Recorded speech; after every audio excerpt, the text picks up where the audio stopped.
Sziasztok, Andi vagyok, Dublinból. És ez itt Jolán, hivatalos nevén, Jászmin.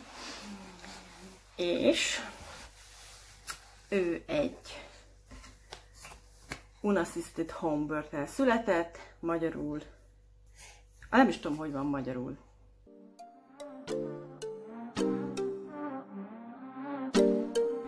Sziasztok, Andi vagyok Dublinból, 2 gyerek édesanyja. Az egyik gyermekem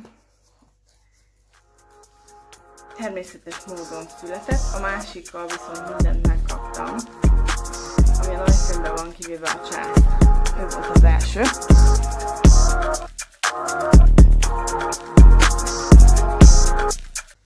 Arra gondoltam, hogy megosztom ezt a történetet másokkal is, ugyanis nagyon sok mindent lehet belőle tanulni. Hogyha úgy érzed, hogy segít ez a videó esetleg valamelyik barátnődnek, aki éppen teherbe esni készül, terhes, vagy csak egyszerűen a szülési traumáját szeretné feldolgozni, akkor kérlek oszd meg, hogy másoknak is tudjak segíteni, és minél több emberhez eljusson ez a videó. 11 éve jöttem Dublinba, úgy érkeztem meg, hogy igazából nekem Dublin hozta a spiritualitás és az egészséges életmód igényét az életem.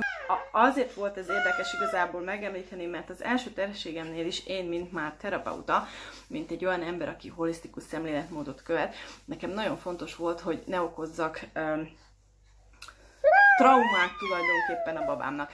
Amit hát nagyon sikerült nem megoldani, mert hát abszolút traumát okoztam igazából saját magamnak is, hát meg főleg neki is, és én ezt nagyon-nagyon rosszul éltem meg, pontosan ebből fakadóan, hogy ugye azt mondja az ember, hogy hát volt az anyám, vagy hát van valaki, tök mindegy, hogy ez tulajdonképpen ki, akinek igazából erről nincsen fogalma, mármint, hogy ugye traumát okoz a szüléssel, és fölnőnek a generációk, megy mindenki, és utána a felnőtt gyerek vagy foglalkozik ezzel, mint jelen esetben mondjuk én, hogy hát trauma ért a születésem körül, és tulajdonképpen egész életemben ezt próbáltam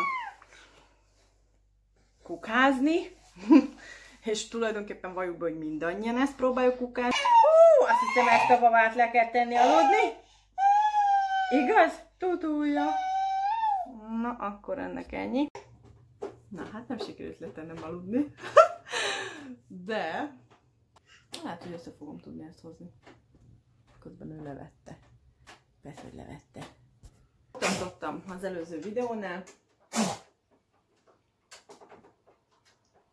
hogy hát ugye nem akartam traumát okozni a gyerekemnek. Na de miért nem akartam traumát okozni? Én például úgy ismerkedtem meg ezzel az egész történettel, egy nagyon banális dolog volt, emlékszem, hogy még olyan 20 éves körül lehettem, amikor a rádiót hallgatva hallottam az első, azt hiszem még akkor talán Soma beszélhetett erről, valamiben nem tudom miről volt már szó, hogy hát a kineziológia, ugye milyen jó, hogyha van benned valami blokk, akkor azt ki tudja oldani. Annyit tudtam, hogy hát blokk, hát lehet, hogy nekem az van, és nekem az kell, hogy valaki kioldja.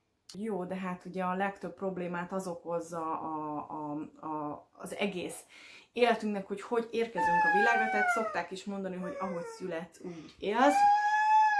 És hát meg kell mondani, hogy én ugye császárral születtem, de nem ez volt a rosszabbik része, hanem az, hogy anyukám menet közben kómába esett, amit igazából azóta akárhányfajta terápián, és ez mondjuk körülbelül ugye 100-at veri, tehát mondjuk ugye nevek, hogy most némi, teljesen mindegy, akupunktúra, masszázs, kineziológia, access bar, pránanadi utaztatás, sámándobozás, nem tudom, majd még gondolkozok, hogy mik voltak, egyszer lehet, hogy le kellene írnom. Mindegyik terapeutának az az első kérése, hogy mondd el, hogy születtél, milyen körülmények között, neved, helyed, időpont, ugye, körülmények, stb. Na hát erre mondom én azt, hogy belebuktam, mert hogyha mondjuk ezt nem tudtam volna, akkor nyilván lehet, hogy nem ennyire visel. Főleg, hogy én ezt tudtam is, eléggé megviselt, hogy nem sikerült.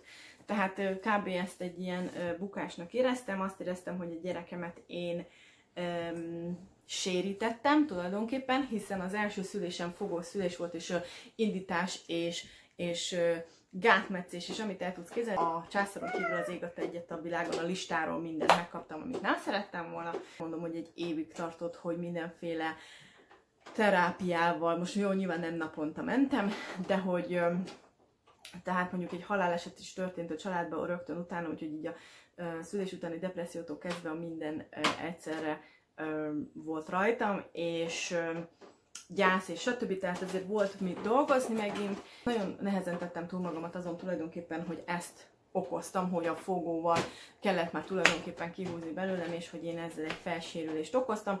Erről is nagyon sokat tanultam tulajdonképpen azóta. Igazából a gyerek akarta ezt tehát ők állítólag, és most már lassan kezdem ezt elhinni, kiválasztják ugye, hogy kihez jönnek, és ez relatív meg van írva, hogy ezen a folyamaton kell végigessünk, és az elsőszülött mindig a legnagyobb terhet viszi egyébként magával, hiszen úgymond ő töri be a szülőket, hogy kell szülővé válni, hiszen az anya tulajdonképpen akkor válik anyává, amikor megszületik a gyermeke.